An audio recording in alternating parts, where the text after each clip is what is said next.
Hello everyone, good morning. और आपका जो एसएससी एमटीएस का यहाँ पर सेट नंबर 35 आज हम करवाने जा रहे हैं। 34 जो सेट हैं ऑलरेडी आपके डन हो चुके हैं।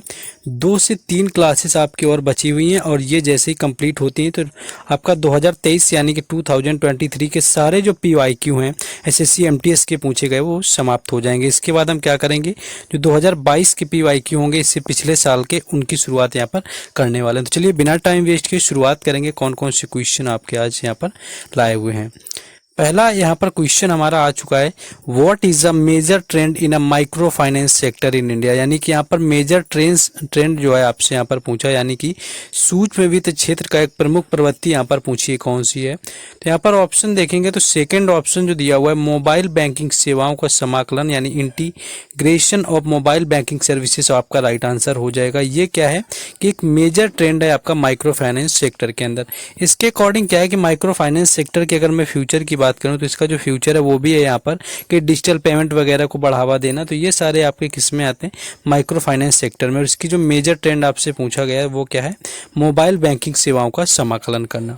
नेक्स्ट हम लोग आगे बढ़ेंगे जाकर के, लेकिन उससे पहले बता दें जो लोग नए जुड़े हैं और एसएससी एमटीएस 2022 और 23 की यहाँ पर पीडीएफ लेना चाहते हैं तो एक्स्ट्रा फैक्ट सॉल्यूशन के साथ में तैयार कर दी गई है। और आप लोग देख रहे होंगे कि सिलेक्शन पोस्ट का एग्जाम चल रहा है तो प्रीवियस ईयर से आपका 50 से 60% क्वेश्चन पूछा जाता है। दोनों लैंग्वेज में आपको अवेलेबल है, हिंदी एंड इंग्लिश में मिल जाएगा। चार्ज आपका ओनली 45 रुपीज़ रखा गया जो कि बिल्कुल यहाँ पर नॉर्मल किया हुआ है। इस व्हाट्सएप नंबर पर आपको कांटेक्ट कर लेना अगर आप परचेस करना चाहते हैं। जो लोग नए हैं उनके लिए, बाकी जो लोग पहले से ऑलरेडी जुड़े हैं वो लोग तो ले ही चुके हैं। क्वेश्चन हमारा नेक्स्ट आ जाता है यहाँ पर। नेक्स्ट है mains junior hockey Asia cup 2023 which was won by India was held in. यानी कि जो एशिया कप था जूनियर हॉकी का, ये आपका जो कि आपका कहाँ पर हुआ था जिसको इंडिया ने जीता हुआ है। तो ओमान इसका राइट आंसर हो जाएगा। अगर मैं बात करूं तो ये ओमान ने जीता, ओमान में इसका आयोजन किया गया था, यानी होस्ट कंट्री आपसे पूछे तो ओमान हो जाएगा। विनर की मैं बात करूं तो विनर इसका कौन हो जाएगा, विनर हो जाएगा इंडिया। और हारा कौन है यानी कि रनर अप कौन रहा हुआ है तो पाकिस्तान, यानी पाकिस्तान एंड इंडिया के बीच में खेला गया। इंडिया इसका विनर रहा हुआ है। और इंडिया की मैं बात करूं ये कौन से टाइम बना हुआ है तो चौथी टाइम यानी कि 4th टाइम इंडिया इसका विनर रहा हुआ है। और अगर 2023 की मैं बात करूं तो ये 10th नंबर का एडिशन था, यानी कि 10वें नंबर का एडिशन था, जिसमें कि चौथी बार क्या है कि इंडिया ने जीता हुआ है। ओमान में इसका हुआ था और पाकिस्तान क्या है, हार गया। बाकी थर्ड अगर आपसे प्लेस पूछे किसका है तो साउथ कोरिया जो है वो तीसरे नंबर पर रहा हुआ था। नेक्स्ट आगे क्वेश्चन है। नेक्स्ट क्वेश्चन यहाँ पर है, what do you understand by a balance budget. यानी कि जो संतुलित बजट होता है वो आपका क्या होता है। देखिए जो आपके व्यय होता है यानी कि जो आपका खर्च होता है और जो आपका क्या होता है, खर्च के साथ साथ आपका राजस्व जितना मिलता है, यानी राजस्व और जो आपका व्यय होता है दोनों चीज़ें अगर बराबर हो जाएंगी तो यही हमारा संतुलित बजट हो जाएगा। यानी राजस्व और राजस्व के बराबर व्यय, यानी कि ऑप्शन 3 यहाँ पर राइट आंसर हो जाएगा। यानी एक्सपेंडिचर इक्वल टू रेवेन्यू, जो रेवेन्यू मिलता है एक्सपेंडिचर कितना हो जाता है तो ये क्या होता है, बैलेंस बजट होता है, यानी संतुलित बजट हमारा हो जाता है। और इसी में जब अगर हमारे व्यय की बात करें यानी कि जो एक्सपेंडिचर हमारा खर्चा होगा वो बढ़ जाएगा और राजस्व यानी रेवेन्यू की बात करें वो घट जाएगा, तो ये कहलाएगा राजकोषीय घाटा। डायरेक्ट पूछ लेंगे कि राजकोषीय जो घाटा होता है वो क्या होता है। तो इसमें क्या होता है कि यहाँ पर जो एक्सपेंडिचर होता है व्यय बढ़ जाता है एंड राजस्व आपका रेवेन्यू घट जाता है। तो ये चीज याद रखेंगे। नेक्स्ट आगे है। नेक्स्ट क्वेश्चन है, in which year was the Jammu and Kashmir reorganisation act passed. यानी कि जो जम्मू कश्मीर का पुनर्गठन अधिनियम था वो किस वर्ष पारित किया गया। तो 2019 इसका राइट आंसर हो जाएगा। यानी कि 5 अगस्त 2019 को क्या किया गया, 5 अगस्त 2019 को ये आपका गठन आता है जम्मू कश्मीर पुनर्गठन। और ये आया कहाँ पर था तो ये राज्यसभा में आया हुआ था 5 अगस्त 2019 को। इसके बाद ये 6 अगस्त की बात करूँ तो 6 अगस्त 2019 को ये लोकसभा में जाता है और लोकसभा में जाने के बाद 9 अगस्त को क्या है, प्रेसिडेंट यानी कि राष्ट्रपति इस पर मोहर लगा देते हैं। बाकी अगर ये पूछे कि ये बजट लाया कौन था तो ये बजट अमित शाह के द्वारा लाया गया था, ये भी याद रखना है। अमित शाह इस बजट को लेकर के आए और इसके अंतर्गत क्या किया गया कि आर्टिकल जो यानी कि अनुच्छेद 370 है हमारा, जिसके तहत जम्मू कश्मीर को विशेष दर्जा प्राप्त हुआ था, उसको क्या किया गया, उसको हटा दिया गया। यानी कि आर्टिकल 370 के तहत यहाँ पर हटाया गया था। तो इतनी चीजें याद रखेंगे। नेक्स्ट आगे क्वेश्चन है, in which city is a Rajghat memorial located. तो राजघाट मेमोरियल की बात करें तो दिल्ली यहाँ पर राइट आंसर हो जाएगा। बाकी अगर राजघाट मेमोरियल की बात करें कि ये जो आपकी है आपका यहाँ पर जो समाधि किसकी है, यानी कि अगर समाधि स्थल पूछे तो ये महात्मा गांधी का है, तो राजघाट महात्मा गांधी का हो जाएगा। अगर आपसे विजय घाट पूछ लिया जाए कि विजय घाट जो है आपका ये किसका समाधि स्थल है, तो विजय घाट ये हो जाएगा लाल बहादुर शास्त्री जी का, यानी कि लाल बहादुर जो शास्त्री जी थे इनका क्या है कि विजय घाट इनकी समाधि स्थल का नाम है।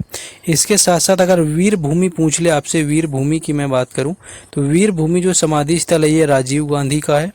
एंड लास्ट आपका किसान घाट भी यहाँ पर याद रखना है, किसान घाट भी इंपॉर्टेंट बनता है क्योंकि जो किसान घाट है ये किसका, ये है चौधरी चरण सिंह का। तो चौधरी चरण सिंह जी जो है यहाँ पर ये इनका क्या है, किसान घाट। आपको इतने आपको याद रखने हैं। एंड एक और क्वेश्चन यहाँ से बनता है प्रीवियस ईयर का कि किस वर्ष से राजघाट में जो होता है गणतंत्र दिवस, यानी कि आप लोग देखते होंगे कि 26 जो जनवरी होता है रिपब्लिक डे, वहाँ पर क्या होता है राजघाट में क्या होता है परेड होती है जाकर के। और ये परेड की शुरुआत कब करी गई, यानी पहली बार कब हुई, तो 1955 में इसकी शुरुआत करी गई थी। तो ये चीज़ याद रखना है, पूछा गया प्रीवियस ईयर में। नेक्स्ट क्वेश्चन है in the contest of revolt of 1857 Mangal Pandey belongs to which Bengal native infantry, यानी कि जो बंगाल जो कि कौन से आपके मंगल पांडे जो थे बंगाल की किस इन्फेंट्री से रिलेटेड थे, किस आपके बैरक से आते थे, तो ये बटालियन थी इनकी 34, यानी कि 34 बटालियन से रिलेशन था किसका, यहाँ पर मंगल पांडे को। और मंगल पांडे क्या थे कि 1857 यानी कि 1857 की जो क्रांति हुई थी इसमें क्या हुआ कि इन्होंने भाग लिया हुआ था और इन्होंने क्या किया था, नए जो इनफील्ड जो राइफल आए थे उनको यूज करने से यहाँ पर कारतूस को इन्होंने मना किया हुआ था। बाकी और ये याद रखना है कि इसमें अलग अलग आपके राज्यों से यानी प्रांतों से अलग अलग लोग इसमें शामिल हो रहे थे, पार्टिसिपेट किया लोगों ने। और यहाँ पर क्या याद रख सकते हैं कि अगर इनसे आपसे ये पूछे कि इस छावनी में इन्होंने किया हुआ था तो बैरकपुर छावनी में थे, ये भी आपको याद रखना है, बैरकपुर छावनी। और बैरकपुर में आप जाएंगे तो मंगल पांडे का जो के नाम से वहाँ पर एक पार्क भी बनाया गया, तो उस चीज़ को भी याद रखेंगे। बाकी 8 अप्रैल को इनको फांसी दे दी गई थी, तो ये चीज़ भी आप लोग याद रखेंगे। नेक्स्ट आगे क्वेश्चन है हमारा,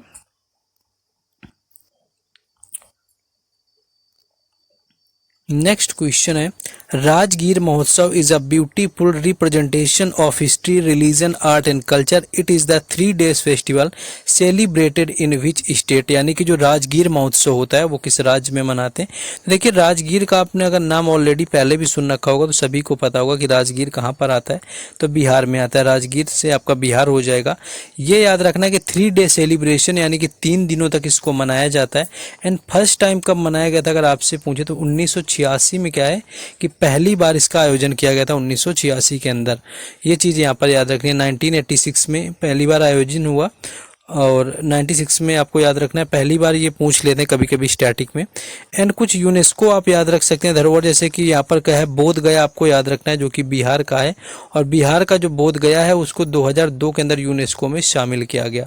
2003 में भीमबेटका की गुफाएं शामिल करी गई, ये भी याद रखेंगे। बाकी और क्या याद रख सकते हैं यहाँ पर आप लोग, हाँ केसरिया स्तूप अगर आपसे कभी पूछ ले, केसरिया स्तूप की मैं बात करूँ तो केसरिया स्तूप जो है ये कहाँ पर है, तो ये है आपके बिहार में। और सबसे बड़ा स्तूप यानी कि लार्जेस्ट जो स्तूप है आपसे यहाँ पर बात करें तो वो केसरिया स्तूप है जो कि बिहार में आता है। नेक्स्ट आगे क्वेश्चन है,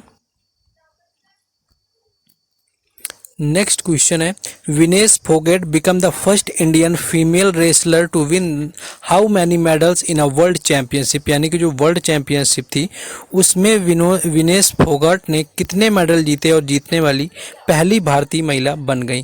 तो 2 यहाँ पर राइट आंसर हो जाएगा, यानी कि 2 जो मेडल हैं वो विनेश फोगट ने यहाँ पर जीते हुए थे और ये पहली महिला बन गई। और वर्ल्ड अगर यहाँ पर चैंपियनशिप की मैं बात करूँ रेसलिंग की तो इसका आयोजन कहाँ पर हुआ था 2023 में, तो ये हुआ था नॉर्वे के अंदर।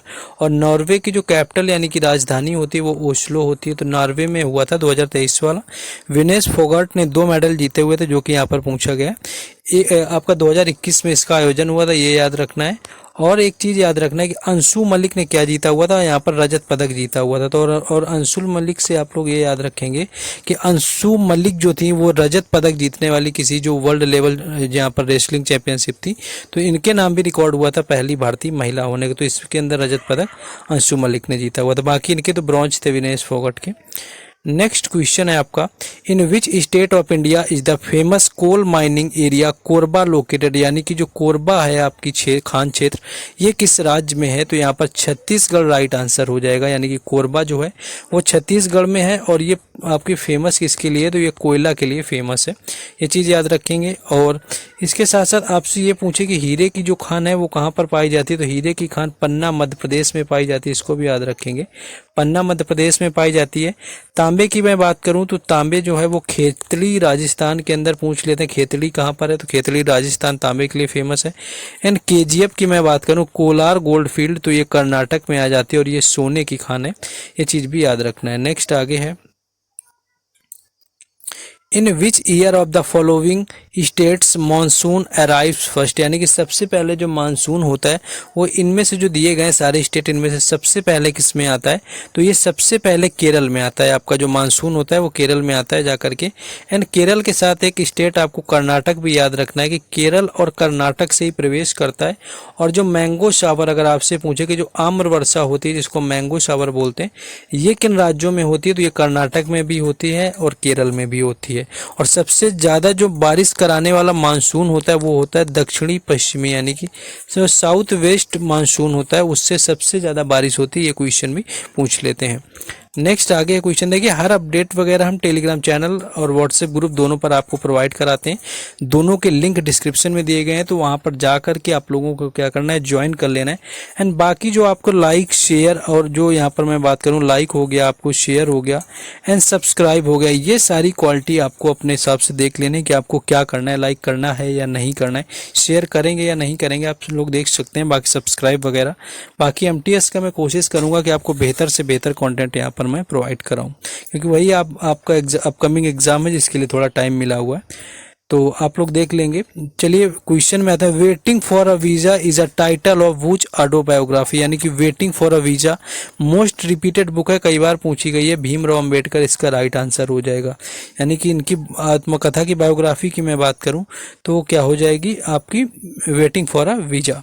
और डॉक्टर अगर राजेंद्र प्रसाद की बात करूं तो इनकी बायोग्राफी का नाम ही है आत्मकथा, याद रखना। अगर आपसे ये पूछे कि आत्मकथा किस व्यक्ति की आत्मकथा का नाम है तो वो राजेंद्र प्रसाद जी हो जाएंगे, राजेंद्र प्रसाद की आत्मकथा का नाम है। और इन्होंने 1946 में इसको लिखी हुई थी, ये भी याद रखना है, 1946 में लिखी। इसके साथ साथ इनकी और भी बुक हैं, जैसे इंडिया डिवाइडेड है, इंडिया डिवाइडेड की मैं बात करूं, इंडिया डिवाइडेड बुक भी इनके द्वारा लिखी गई है। और सत्याग्रह एट चंपारण, यानी कि इन्होंने सत्याग्रह एट चंपारण भी लिखा हुआ है, ये चीज़ भी याद रखेंगे। सत्याग्रह एट चंपारण है, ये भी राजेंद्र प्रसाद की है। इंडिया डिवाइडेड भी राजेंद्र प्रसाद की है, आत्मकथा भी राजेंद्र प्रसाद की है, यहाँ पर याद रखेंगे। नेक्स्ट क्वेश्चन है, which of the following Indian classical dancers has expertise in both Bharatanatyam and Odissi, कि इनमें से कौन सी डांसर हैं जिनको भरतनाट्यम एंड ओडिसी दोनों के लिए क्या है कि दोनों में एक्सपर्ट हैं, यानी एक्सपर्टाइज हैं। तो सोनल मान सिंह इसका राइट आंसर हो जाएगा, जिनको भरतनाट्यम भी आता है और भरतनाट्यम के साथ साथ ओडिसी भी आता है। और ये भी इनसे पूछ लेते हैं कि सबसे कम एज की, यानी कि सबसे जो कम एज की, सबसे कम उम्र में पद्म पुरस्कार पाने वाली पहली जो डांसर है वो कौन सी है, यानी कि जिन्होंने सबसे कम एज में पाया, तो वो भी नाम यहाँ पर आता है सोनल मानसिंह को। इनके अवार्ड की मैं बात करूँ तो 1987 के अंदर इनको क्या मिला हुआ था, यहाँ पर संगीत नाटक अकादमी इनको मिला हुआ था 1987 में, 1987 में। एंड 1992 के टाइम इनको पद्म भूषण मिलता है और पद्म भूषण ही मिला हुआ था, इसीलिए बोलते हैं कि सबसे कम उम्र में पद्म पुरस्कार पाने वाली कौन सी नृत्यांगना। तो 1992 में इनको पद्म भूषण मिल गया एंड 2003 यानी कि 2003 के अंदर इनको दूसरा सर्वोच्च सम्मान पद्म भूषण मिल गया था, विभूषण। यहाँ पर भूषण तो आपको 1992 हो गया, पद्म विभूषण की मैं बात करूं 2003 में मिला। और भारत रत्न नहीं मिला इनको, भारत रत्न अगर आपसे कभी पूछ ले तो इनको नहीं मिला हुआ। नेक्स्ट क्वेश्चन है, which term in optics refers to the opening of diagram of a lens that spatially limits the propagation of a light, यानी कि क्या होता है कि जो डायफ्राम के खुलने के बाद क्या करता है, आपके प्रकाश के प्रसार को जो सीमित करता है आपका, वो क्या कहलाता है। तो जो प्रकाश के प्रसार को सीमित करता है दैट इज कॉल्ड आपका द्वारक, यहाँ पर द्वारक जो होता है राइट आंसर हो जाएगा। नेक्स्ट आगे क्वेश्चन है, Ustad Bismillah Khan was associated which of the following musical instrument. ये आसान सा क्वेश्चन है, आप लोगों का हो जाएगा, शहनाई से रिलेटेड है। एंड 2001 यानी कि इनके इसके अंदर इनको भारत रत्न मिला हुआ था, ये चीज़ भी याद रखना है। यानी कि भारत रत्न से इनको नॉमिनेट किया गया था किस ईयर में, तो ये जो साल था वो रहा हुआ था 2001। एंड 2001 में एक और लोग को मिला हुआ था जो कि सिंगर थी, वो थी लता मंगेशकर। तो लता मंगेशकर को भी क्या है 2001 में ही मिला हुआ था, ये चीज़ याद रखेंगे। और क्या याद रख सकते हैं, हाँ एक ये चीज़ ये याद रखिए कि इनके जो बेटे हैं अयान और अमान, यानी कि अयान और अमान जो हैं, इनके जो बेटे, इनको 2014 का नोबेल जो यहाँ पर नोबेल अवार्ड जो डिस्ट्रीब्यूशन हुआ था यानी वितरण हुए थे, तो वहाँ पर क्या है कि इन्होंने शहनाई बजाया हुआ था, यानी कि अयान और अमान जो इनके बेटे रहे हुए थे। नेक्स्ट आगे question, Which state became the first northeastern state to approve mental health and social care policy in नवंबर 2022? यानी कि क्या है कि नवंबर 2022 में कौन सा राज्य जो है मानसिक स्वास्थ्य और सामाजिक देखभाल की नीति को मंजूरी देने वाला पहला उत्तर भारतीय राज्य बना हुआ है? तो मेघालय इसका राइट आंसर हो जाएगा, जो कि मानसिक स्वास्थ्य और सामाजिक देखभाल नीति को मंजूरी देने वाला पहला राज्य है। बाकी मैं बोलूं कि खेल यानी कि जो स्पोर्ट होता है, स्पोर्ट को खेल को उद्योग का दर्जा देने वाला पहला राज्य कौन है? तो उद्योग का जो दर्जा देने वाला पहला राज्य है वो कौन सा है? तो वो है मिजोरम। वो मिजोरम है जिसने कि उद्योग का दर्जा दिया। और राष्ट्रीय खेल जो यूनिवर्सिटी है यानी कि नेशनल स्पोर्ट यूनिवर्सिटी जो है उसकी मैं बात करूं तो वो कौन सी है यहाँ पर? वो मणिपुर में खोली गई है, ये भी याद रखना है। यानी कि नेशनल जो आपकी जो यहाँ पर नेशनल स्पोर्ट्स यूनिवर्सिटी है पहली भारत की, उसको मणिपुर में खोला गया। एंड ईयर वो था 2018 यानी कि 2018 में उसको ओपन किया गया था। नेक्स्ट आगे क्वेश्चन है, नेक्स्ट है Pattabhi Sitaramayya was defeated by whom in the Tripuri Congress president election 1939। यानी कि त्रिपुरी जो कांग्रेस का हुआ था उसमें कौन आपका किसको हराया हुआ था? यहाँ पर यह पट्टाभी सीतारामैया किससे हारे हुए थे? तो ये सुभाष चंद्र बोस जी से हार गए थे यहाँ पर पट्टाभी सीतारामैया। और ये हुआ किस लिए था इलेक्शन में इसकी बात करूँ तो 1939 में क्या हुआ था कि 1939 में जो त्रिपुरी हुआ था, यानी कि त्रिपुरी के यहाँ पर जो अधिवेशन था आपका कांग्रेस का, उसके लिए चुनाव हुए और एससी बोस क्या है कि इसमें जीत गए थे और यहाँ पर पट्टाभी सीतारामैया हार गए थे। इससे पहले 1938 का हुआ था और 1938 का जब हुआ था यहाँ पर तो उसमें क्या था कि ये हरिपुरा में हुआ था। और हरिपुरा में जब हुआ था तो जाकर के इसकी अध्यक्षता करी हुई थी सुभाष चंद्र बोस ने। एंड 1938 में इन्होंने क्या किया कि कांग्रेस को इस्तीफा दे दिया एंड फॉरवर्ड ब्लॉक की स्थापना भी कर दी। तो फॉरवर्ड ब्लॉक की स्थापना की बात करूं तो वो भी 1939 में हुई। और ये पूछे कि कहां पर हुई तो दैट वॉज कोलकाता, यानी कि कोलकाता में क्या है कि इन्होंने फॉरवर्ड ब्लॉक की स्थापना करी थी। नेक्स्ट क्वेश्चन है, India won the 2021 SAF championship by the defeating which of the following country in the final। यानी भारत ने फाइनल में किस देश को हराया है जो सैफ 2021 में था? यानी कि सैफ का यहाँ पर मतलब क्या होता है मैं आपको बात बताऊं तो सैफ का मतलब होता है साउथ एशियन फुटबॉल फेडरेशन, यानी कि फुटबॉल से रिलेटेड है। तो यहाँ पर नेपाल को हराया हुआ था, ये चीज़ याद रखेंगे। तो यहाँ पर सैफ के बारे में अगर मैं बात करूँ तो सैफ क्या हुआ जाकर के, सैफ जब 2021 में हुआ यानी कि साउथ एशियन फुटबॉल फेडरेशन, इसमें क्या हुआ कि इंडिया ने नेपाल को हरा दिया था। और इसमें पहले 1997 में कितने थे? ओनली 6 देश शामिल थे, यानी कि 6 कंट्रीज में शामिल थे। एक तो इंडिया था आपका, इंडिया के बाद में पाकिस्तान था, पाकिस्तान के साथ में श्रीलंका था एंड श्रीलंका के साथ में अगर मैं बात करूं तो श्रीलंका के साथ में बांग्लादेश आपका था, बांग्लादेश था, बांग्लादेश के साथ में आपका नेपाल था, ये भी याद रखना है। नेपाल के बाद में आपका मालदीव था, यानी कि 6 देश इसमें शामिल थे, इंडिया, पाकिस्तान, श्रीलंका, बांग्लादेश, नेपाल और मालदीव। और इसके बाद क्या होता है कि यहाँ पर 2002 के टाइम पर क्या हुआ था जाकर के आपका शामिल हो गया था भूटान भी, तो इसको भी याद रखना है, भूटान बाद में शामिल हुआ था। तो ये आपको याद रखना है और फुटबॉल से इसका रिलेशन है। नेक्स्ट क्वेश्चन है, According to the census of India 2011, what was the total population of India? तो देखिए टोटल पॉपुलेशन आपको पता है कि 121 करोड़ रही हुई थी जब 2011 वाला सेंसस हुआ था हमारा। एंड सी चंद्रमौली इसके क्या रहे हुए थे, यानी कि सी चंद्रमौली जो थे वो जनगणना आयुक्त रहे हुए थे, यानी ये भी याद रखना है, पूछ लेते हैं। एंड और क्या याद रखना है इसमें कि बाकी अभी का तो जो अनुमानित आपका 140 से 45 करोड़ हो गई है, और हो सकता है कि इस ईयर के एंड में हमारा फिर से जनगणना हो जाए। बाकी एक आपको यहाँ पर बात मैं और बताना चाहूँगा कि जो लोग सीरियसली यहाँ पर प्रिपरेशन कर रहे हैं, तो आप जाएंगे तो आपको एक सीरीज का नाम मिलेगा, आप एक प्लेलिस्ट चेक करिएगा जिसका नाम होगा भौकाल सीरीज। मैंने लास्ट ईयर करवाई हुई है भौकाल सीरीज फॉर एसएससी एग्ज़ाम। ये आप देखेंगे तो यहाँ पर मैंने एमटीएस के क्या किया है, एमटीएस के टॉपिक वाइज मैंने जीके कवर करवाई हुई है। लास्ट ईयर ये काफ़ी पॉपुलर था, जो लोग पहले से जुड़े हैं उनको पता है कि ऑलमोस्ट लोग अच्छे उसमें रिव्यूज़ आ रहे थे, लोग उसको शेयर कर रहे थे, लोग उसको देख रहे थे ज़्यादा से ज़्यादा। तो जो लोग देखना चाहते हैं तो अभी भी जाकर के भौकाल सीरीज़ फॉर एसएससी एग्ज़ाम में जाएंगे तो आपको आसानी से मिल जाएगा, और आसानी से आप वहाँ पर देख सकते हैं, आपको अच्छा खासा कॉन्टेंट वहाँ पर मिल जाएगा। तो प्लेलिस्ट आप चेक कर सकते हैं। नेक्स्ट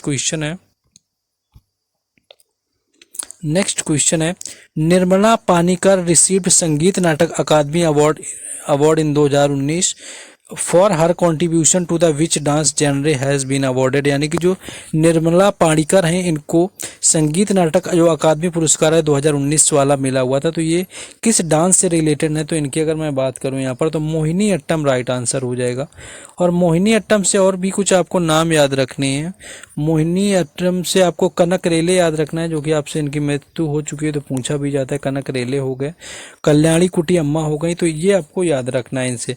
बाकी अगर संयुक्ता पाणिग्राही पूछा गया, देखिए संयुक्ता पाणिग्राही अलग है और निर्मला पानीकर अलग है। तो संयुक्ता अगर पाणिग्राही आपसे पूछा जाए तो ये ओडिसी डांसर हो जाएंगे, एंड निर्मला पानीकर की बात करें तो ये मोहिनी अट्टम से रिलेटेड हो जाएंगे। नेक्स्ट क्वेश्चन है हमारा What is the purpose of the right of culture and education? यानी कि सांस्कृतिक और जो शिक्षा का अधिकार है इसका जो संबंध है किससे? देखिए आपको आर्टिकल जब आप देखेंगे तो आर्टिकल जो हमारा 29 और 30 मिलता है, ये आपका मिलता है जाकर शिक्षा और संस्कृति से संबंधित। इसमें क्या होता है कि जो अल्पसंख्यक समुदाय के लोग हैं वो स्कूल भी खोल सकते हैं, सारा कुछ अपना कर सकते हैं, तो उससे रिलेटेड है। यानी कि जो अल्पसंख्यक समुदायों की भाषा, संस्कृति और धर्म की जो रक्षा करना है, ये आता है हमारा संस्कृत एवं शिक्षा के अधिकार के अंतर्गत, जो कि हमारे मौलिक अधिकारों में आता है। और मौलिक अधिकार हमारे संविधान के पार्ट 3 यानी कि भाग 3 में है, जिसको भारत का मैग्ना कार्टा भी कहा जाता है। तो ये कुछ क्वेश्चन थे, ये आपका मैंने 35 जो नंबर सेट था वो करवा दिया है। 2 से 3 क्लासेस में और लाऊंगा, और इसके बाद क्या होगा कि आपका पूरा 2023 आपका समाप्त हो जाएगा, जो कि मैंने 18 नंबर सेट से करवाया हुआ है। 18 से जो आपका 38 तक मान लीजिए जाएगा, तो ये आपके 20 क्लासों में क्या किया कि मैंने आपको कंप्लीट यहाँ पर करवा दिया। 20 क्लासों में 18 से 38 जो जाएगा आपका कंप्लीट हो जाएगा पूरा, जो भी पूछा गया एसएससी एमटीएस 2023। इसके बाद मैं अगर बात करूँ आपकी, तो आपका 2022 वाला भी मैं करवा दूंगा धीमे धीमे, तो वो आपका हो जाएगा। बाकी टेलीग्राम चैनल और व्हाट्सएप ग्रुप के लिंक हैं जो डिस्क्रिप्शन में। बाकी आप लोगों से फिर मुलाकात होगी नेक्स्ट वीडियो में। जय हिंद।